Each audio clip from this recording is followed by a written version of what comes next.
अस्मद्गुरुसमारम्भां यतिशेखरमध्यमां लक्ष्मीवल्लभपर्यन्तां वन्दे गुरुपरम्पराम् ஆழ்வார்கள் வாழி அருளிச்செயல் வாழி தாழ்வாதுமில் குறவர்தாம் வாழி ஏழ்வாறுமுய்ய அவர்களுரைத்தவைகள்தாம் வாழி செய்யமறை தன்னுடனே சேர்ந்து அகலகில்லே நிறையுமென் அலர்மேல் மங்கை உரை மார்பா நிகரில் புகழாய் உலகம் உன்னுடையா என்னையாழ்வானே நிகரிலமரர் முனிக்கணங்கள் விரும்பும் திருவேங்கடத்தானே புகழொன்னில்லாவடியேன் உன் அடிக்கீழமர்ந்து புகுந்தேனே அகில புவன ஜன்மஸ்தேம பங்காதிலீலே வினத விவிதபூத உராத ரக்ஷைகதீக்ஷே ஸ்ருதிசரசி விதீப்தே பிரம்மணி ஸ்ரீனிவாசே பவது மம பரஸ்மின் சேமுழி பக்திரூபா श्रीमान वेंकटनाथार्य कवितार्किककेसरी वेदांताचार्यवर्यो मे सन्निधत्तां सदा हृदि எம்பெருமானுடைய அர்ச்சாவதார வைபவங்களை எல்லாம் பல பல ஸ்தோத்திரங்களாலே அனுபவித்தார். அர்ச்சாவதாரமாக எம்பெருமான் எழுந்தருளிருக்கின்ற கோயில் திருமலை பெருமாள் கோயில், இன்னும் அந்த பெருமாள் கோயில் என்கிற காஞ்சிபுரத்திலேயே அமைந்திருக்கக்கூடிய பல பல திவ்ய தேசங்கள், அதற்கு பிறகு திருக்கோவலூர் என்கின்ற எம்பெருமானை குறித்து தேகலீசஸ்துதி, திருவகீந்திரபுரத்திலே எழுந்தருளிருக்கின்ற எம்பெருமானை குறித்து 2 ஸ்தோத்திரங்கள், தேவநாயக பஞ்சாசத், அச்சுத சதகம் என்று 2 ஸ்தோத்திரங்கள் என்று இப்படி பல ஸ்தோத்திரங்களை அனுபவித்தார். அடுத்தபடியாக எம்பெருமானுடைய விபவாவதாரத்தையும் அனுபவிக்க வேணும். அதிலேயும் பூர்ணாவதாரங்களாக கொள்ளப்படுகின்ற ராமாவதாரம், கிருஷ்ணாவதாரம், இவற்றிற்கெல்லாம் ஸ்தோத்திரங்களை அருளி செய்ய வேணும் என்ற கருத்திலே ஸ்ரீ ராமாவதாரத்தை குறித்து ஸ்ரீ மகாவீர வைபவம் என்கின்ற ஒரு ஸ்தோத்திரம் வச்சன நடையிலே அனுபவித்தார், அருளி செய்தார் அவர்.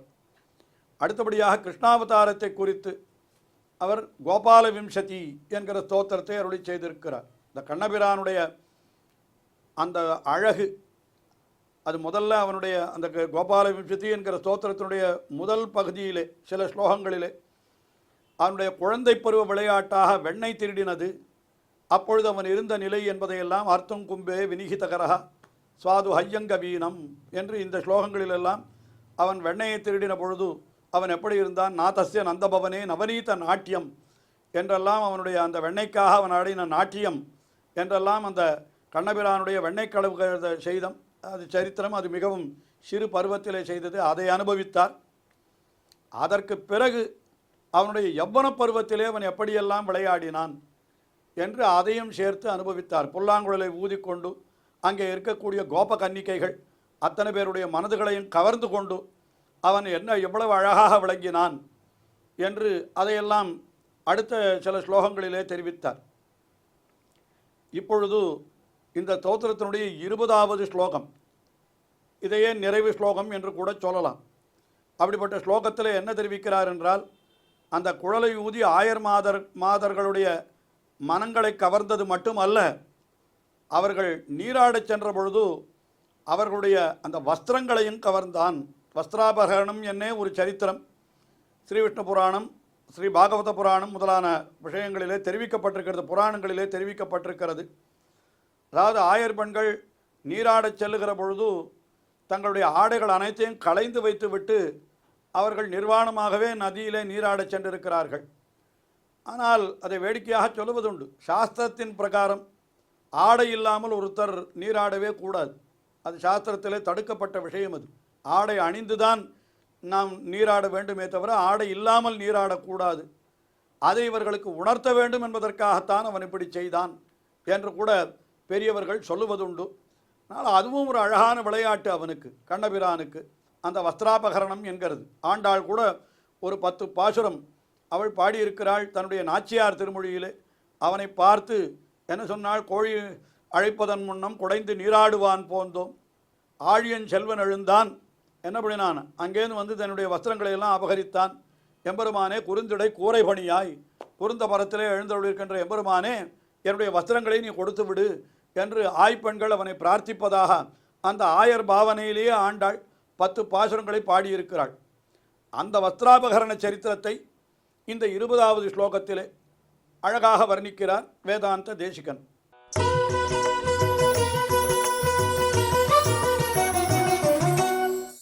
வாசோ ஹிருத்வா தினகர சுதா சந்நிதௌ வல்லவீனாம் லீலாஸ்மேரோ ஜயதி லலிதாம் ஆஸ்திதः குந்தசாகாம் சவ்ரீடாபிஹி ததனு வசனே தாபி அபியர்த்தமானே காமி கச்சித் கரகமலயோ அஞ்சலிம் யாச்சமானஹா.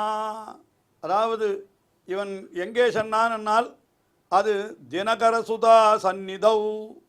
தினகர சுதா என்னால் சூரியனுடைய பெண்ணாகிற யமுனை என்று அந்த யமுனை நதியினுடைய புராணம் அவளை பற்றி சொல்கிறது. சூரிய தேவனுடைய புத்திரி என்று சொல்லப்பட்டிருக்கிறது அவளை. தினகர சுதா சந்நிதௌ. அப்படிப்பட்ட அந்த யமுனை நதியிலே அங்கே தான் நடந்தது இந்த விற்த்தாந்தம், இந்த விளையாட்டு. என்னபடினான் அங்கே வல்லவீனாம் அந்த கோப கன்னிகைகள் அவர்களுடைய வாசோ ஹிருத்வா தினகர சுதௌ தினகர சுதா சந்நிதௌ வல்லவீனாம் வாசோ ஹிருத்வா அந்த பெண்களுடைய ஆடைகளை எல்லாம் அவன் கவர்ந்து கொண்டு விட்டான். கவர்ந்து கொண்டு விட்டு எப்படி இருந்தான்? லலிதாம் குந்தசாகாம் ஆஸ்திதா. ஒரு குருந்த மரம், குறுக்கத்தி மரம், அது குருந்த மரம் என்று சொல்லுவார்கள், குறுக்கத்தி என்று சொல்லுவார்கள். வடமொழியிலே அதற்கு குந்தம் என்று பெயர். குந்தசாகாம் ஆஸ்திதா. ஒரு குறுக்கத்தி மரத்தினுடைய கிளையிலே அவன் அமர்ந்திருக்கிறான். அந்த குருந்த மரத்தினுடைய கிளையிலே அவன் அமர்ந்திருக்கிறான். அப்படி அதற்கு பிறகு அங்கே என்ன ஆயிற்று என்னால் அந்த பெண்கள் லீலாஸ்மேரோ ஜயதி லலிதாம் ஆஸ்திதா குந்தசாகாம் சவ்ரீடாபிஹி ததனு வசனே தாபிஹி அபியர்த்தியமானே. இவன் நீராடி கொண்டிருந்த பெண்கள் எல்லாம் கரை ஏற வேண்டுமே, ஆனால் ஆடையெல்லாம் கரையிலே இருந்தது. இப்பொழுது பார்த்தால் கரையிலே ஆடையை காணும். எப்படி கரை ஏறுவது ஆடை இல்லாமல் என்று அவர்களெல்லாம் சற்று வெட்கப்பட்டார்கள். அந்த சவ்ரீடாபிஹி மிகவும் வெட்கத்தை உடையவர்களாய் என்ன அந்த வசனே அந்த ஆடைக்காக தாபிர் அபியர்த்தியமானே அந்த பெண்களாலே பிரார்த்திக்கப்பட்டான் கண்ணன். இந்த வஸ்திரத்தை நீ கொடுத்து விடு, கொடுத்து விடு என்று இவர்களெல்லாம் கேட்கிறார்கள். அவன் சொல்லுகிறார் ஆண்டாள். அதைத்தான் 10 பாசுரம் பாடினாள். என்ன சொன்னாள்? குறுந்திடை கூரை பணியாய், குறுந்திடை கூரை பணியாய் கேட்கிறாள். குருந்த மரத்திலே ஏறி இருப்பவனே எங்களுடைய வஸ்திரங்களை எல்லாம் நீ கொடுத்து விடு என்று அப்படி சொன்னான். அப்பொழுது கண்ணன் என்ன சொன்னானாம்? அவர்களை பார்த்து லீலா ஆஸ்மேரா புன்சிரிப்பு கொண்டான். புன்சிரிப்போடு அவர்களை பார்த்து அவன் என்ன சொன்ன வார்த்தை என்னால் கேட்டால் சொல்லுகிறான், கரகமலையோஹோ அஞ்சலிம் யாச்சமானஹா. உங்களுடைய 2 கைகளாலும் என்னை நீங்கள் வணங்க வேண்டும் என்று அவர்களை கேட்டுக்கொண்டான். அதை சொல்லுகிறார். ஏன் அப்படி கேட்டான் என்பதைத்தான் பெரியோர்கள் சொல்லுகிற பொழுது என்ன சொல்லுகிறார்கள்? ஆடையின்றி நீராடக்கூடாது என்று சாஸ்திரம். ஆனால் நீங்கள் என்ன செய்தீர்கள்? அந்த ஆடையை களைந்து வைத்து விட்டு நீராடச் சென்றீர்கள். அதனால் அந்த பாபத்தை நீங்கள் போக்கிக் கொள்ள வேண்டுமானால் என்ன செய்ய வேண்டும்? என்னை நீங்கள் வணங்க வேண்டும். 2 கைகளாலும் என்னை நீங்கள் கூப்பி வணங்கினால்தான் உங்களுக்கு ஆடை இல்லாமல் நீராடின அந்த பாபம் தொலையும். ஆயினாலே என்னை கைகூப்பி வணங்கிவிட்டு அந்த வஸ்திரங்களை நீங்கள் பெற்று செல்லுங்கள் என்று இப்படி சொன்னான். அதுவும் ஒரு விளையாட்டாக செய்தான் என்று அதைத்தான் சொல்லுகிறார். கரகமலையோஹோ அஞ்சலிம் யாச்சமானஹா. அந்த இவர்களுடைய கைகூப்புதலை வேண்டுமவனாயிருந்தான் கண்ணபிரான். அப்படிப்பட்ட கச்சித் காமி ஜெயதி. அப்படிப்பட்ட ஒரு கண்ணன். காமி என்னால் அந்த பெண்களிடத்தில் மிகவும் ஈடுபாட்டை உடையவன், அவர்களிடத்தெல்லாம் மிக்க அன்பை உடையவன். அந்த எம்பெருமான் ஜெயதி நன்றாக விளங்குகிறான், வெற்றி பெற்று விளங்கட்டும் என்று இந்த ஸ்லோகத்திலேயும் அப்படி அழகாக அந்த ஒரு சேட்டிதம் அந்த யமுனை நதிக்கரையிலே அப்படி அவன் செய்த ஒரு காரியத்தை மிக அழகாக இந்த ஸ்லோகத்திலே வர்ணித்து இந்த ஸ்தோத்திரத்தையே அவர் நிறைவு செய்தார் என்றே கொள்ளலாம். கடைசியாக 21வது ஸ்லோகம். இந்த ஸ்லோகம் வழக்கம் போல அது திருநாம பாசுரம் என்று சொல்லுகிறோம். ஆழ்வார்கள் கூட நம்ம ஆழ்வார் 10 பாசுரங்கள், பதிகம் என்னால் 10 பாசுரங்கள் தான். ஒவ்வொரு பதிகத்தினுடைய கடைசியிலையும் 11வது பாசுரம் அதில் குருகூர் சடகோபன் சொன்ன என்று இதை சொன்னவரார் என்று அவர் தன்னுடைய திருநாமத்தையும் பொறித்து வைப்பார். அதே சமயத்தில் இந்த 10 பாசுரங்களை சொல்லுபவர்களுக்கு என்ன பலன் கிட்டும் என்று அத்தையும் சொல்லுவார். அதே போல இங்கே வேதாந்த தேசிகனும் இந்த அற்புதமான ஸ்தோத்திரம் 20 ஸ்லோகங்கள் கீழே சொல்லி ஆயிற்று. அந்த 20 ஸ்லோகங்கள் கொண்ட இந்த கோபால விம்சதி என்கிற ஸ்தோத்திரத்தை சொல்லுபவர்களுக்கு என்ன பயன் என்பதையும் தெரிவிக்கிறார்.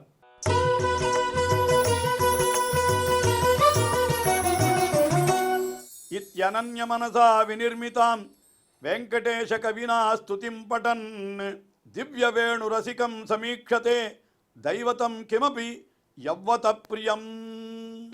அனன்ய மனசா விநிர்மிதம், அதாவது வேதாந்த தேசிகன் தம்மை பற்றி சொல்லிக் கொள்ளுகிற பொழுது என்ன சொல்லுகிறார் என்னால், வெங்கடேஷ கவினா, இவருடைய இயற்பெயர் வெங்கடேசன் என்பது அது எல்லா ஸ்தோத்திரத்திலையும் சொல்லுகிறார். இங்கே தெரிவித்திருக்கிறேன். அதாவது திருவேங்கடத்திலே எழுந்தருளிருக்கின்ற எம்பெருமான், அவனுக்கு வெங்கடேசன் என்பது திருநாமம். அவனுடைய பிரம்மோற்சவம் இப்பொழுதும் எத்தை உத்தேசித்து நடைபெறுகிறது? புரட்டாசி மாதம் திருவோண நட்சத்திரம் அன்றைக்குத்தான் அவனுக்கு அந்த பிரம்மோற்சவத்தினுடைய நிறைவு விழா தீர்த்தவாரி என்பது நடைபெறும். அதே புரட்டாசி திருவோணத்திலே அவதரித்தவர் வேதாந்த தேசிகன். அதனால் அவனுக்கு வெங்கடேசன் என்றே திருநாமத்தை இட்டார்கள் அவர்களுடைய பெற்றோர்கள். அதனால் அவர் தம்மை வெங்கடேச கவி என்றே அவர் தம்மையே சொல்லிக் கொள்ளுகிறார் வேதாந்த தேசிகன். அதாவது வெங்கடேச கவினா அனன்ய மனசா விநிர்மிதாம். அந்த வெங்கடேச கவி என்கிறவர் எப்படிப்பட்டவர்? அனன்ய மனசை உடையவர். எம்பெருமான் ஸ்ரீமன் நாராயணன் அவனை தவிர வேறு யாரையும் நெஞ்சாலும் நினையாதவர். அது அனன்ய மனசம் என்னாலுன்னா வேறு ஒன்றிலும் மனத்தை வைக்காமல் அந்த பகவானிடத்திலேயே மனத்தை வைக்கிறது இருக்கிறது, அதுதான் அனன்ய மனசு என்று சொல்லப்படுகிறது. அப்படிப்பட்ட மனத்தை உடையவரான வெங்கடேச கவினா விநிர்மிதாம் ஸ்துதிம், இயற்றப்பட்ட இந்த ஸ்தோத்திரம் இருக்கிறது. இந்த ஸ்தோத்திரத்தை படித்தால் என்ன பயன் கிடைக்கும் என்னால் சொல்லுகிறார். பாருங்கள், அந்த எம்பெருமானை நேரே காணலாம் என்று சொல்லுகிறார். என்ன சொல்லுகிறார்? திவ்ய வேணு ரசிகம் யவ்வத பிரியம். எம்பெருமானுடைய அந்த புல்லாங்குழல் ஓசை இருக்கிறது, திவ்ய வேணு, அதனுடைய சுவை அறிந்தவர்கள் அந்த பெண்கள், ஆய்ப்பாடியில் இருக்கக்கூடிய பெண்கள். யவ்வத பிரியம், பருவ மங்கையர்கள், அந்த திருவாய்ப்பாடியில் இருக்கக்கூடிய யவ்வன பெண்கள், அவர்களெல்லாம் கண்ணபிரானுடைய குழலோசையினுடைய அந்த இனிமையை நன்றாக அனுபவித்து உணர்ந்தவர்கள் அவர்கள். அப்படிப்பட்ட அந்த பெண்களினுடைய தெய்வம் என்னால் கிமபி தெய்வதம், அந்த பெண்களுக்கு தெய்வமாக இருப்பவன் ஆர் என்னால் கண்ணபிரான். அந்த கண்ணபிரானை சமீக்ஷதே காணப்பெறுவர்கள் என்று சொல்லுகிறார். இந்த ஸ்தோத்திரத்தை யார் அதாவது திருவாய்ப்பாடியிலே இருந்த இடைப்பெண்கள், கண்ணபிரானுடைய குழலோசையிலே மிகவும் ஈடுபட்டவர்கள், அப்படிப்பட்ட பெண்களுக்கு தெய்வமாயிருந்த கண்ணபிரான், அந்த கண்ணபிரானையே காணப்பெறுவர்கள் எப்பொழுதோ இந்த வெங்கடேச கவியான என்னாலே இயற்றப்பட்ட இந்த ஸ்தோத்திரத்தை படித்தால் என்று அருளி செய்கிறார். இந்த ஸ்தோத்திரத்தை படித்தா கண்ணன் காட்சி தருவானா என்று கேட்டால், இந்த ஸ்தோத்திரத்திலேயே அந்த கண்ணபிரானுடைய தோற்றத்தை பல ஸ்லோகங்களிலே மிக அற்புதமாக அனுபவித்தார் அல்லவா. முதலிலே அவனுடைய அந்த பால்ய பருவ விளையாட்டுக்களை சொல்லுகிற பொழுது அவனை எப்படி சொன்னார்? அப்படியே கண்ணபிரான் இப்படி ஒரு காலை முன்னாலே வைத்து நாபகச்சவும் ந தஸ்தவ் என்னெல்லாம் சொல்லும்படியாக இருந்த நிலை என்று அது அப்படியே ஒரு சித்திரம் போலே வர்ணித்தார். அதே போல் அவனுடைய யவ்வன பருவ விளையாட்டுக்களை சொல்லுகிற பொழுதும் அவன் ஒரு கையாலே செண்டுகோலை ஏந்தி ஒரு கையாலே நப்பினை பிராட்டியை அணைத்து கொண்டு புல்லாங்குழலை இடையிலே சொருகி திருமுடியிலே அந்த மயில் பீலியை அணிந்து குந்துமணி மாலைகளையும் சுற்றி கொண்டு எழுந்தருள் இருக்கிற நிலை என்ன அதையும் சித்திரம் போலே வர்ணித்தார். இப்படிப்பட்ட இந்த சித்திரம் என்னுடைய நெஞ்சிலே எவன் எழுதினான், எந்த சைத்திரிகன் எழுதி வைத்தான் என்று தம்முடைய நெஞ்சிலே திகழ்கிறது என்றும் ஒரு ஸ்லோகத்திலே அவர் அருளி செய்தார். இந்த ஸ்தோத்திரத்தை நாம் அனுசந்தித்தால் நமக்கும் கூட அதே போன்ற காட்சி கிடைக்கும் அல்லவா. ஆகினாலே இந்த ஸ்தோத்திரத்தை படிக்கிறவர்கள் யாரோ அவர்களுக்கு அந்த தெய்வத்தம் சமீக்ஷதே என்று அந்த தெய்வத்தையே நேரே காணப்பெறுவர்கள் என்று அதையே பலனாக சொல்லி இந்த ஸ்தோத்திரத்தை நிறைவு செய்கிறார். தொடர்ந்து நாம் வேதாந்த தேசிகன் அருளி செய்த மற்றொரு ஸ்தோத்திரத்தை அனுபவிப்போம். ஸ்ரீயக்காந்தாய கல்யாண நிதயேர்த்தினாம் ஸ்ரீவேங்கட நிவாசாய ஸ்ரீனிவாசாய மங்களம். ஸ்ரீமத் சுந்தர ஜாமாதிர் முனிமானசவாசினே சர்வலோக நிவாசாய ஸ்ரீனிவாசாய மங்களம்.